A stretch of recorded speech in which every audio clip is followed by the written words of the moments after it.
Hindi yung pinakapangit na asal, pinakamagaspang na behavior, inilalabas nyo sa sarili nyong magulang at anak o kaya ay kapatid. Tapos ang pino-pino, ang nice-nice mo sa mga tagalabas. Dapat unahin sa loob. Kayo ang magtutulungan.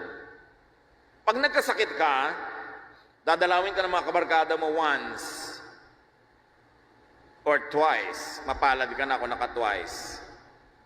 Pero kung nasa ospital ka ng 6 na buwan, pamilya mo lang ang makakasama mo, walang iba.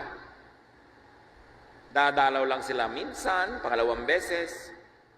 May mga thoughtful na kaibigan, kamag-anak, mag-aabot ng konting sobre, konting ambag sa gastos mo.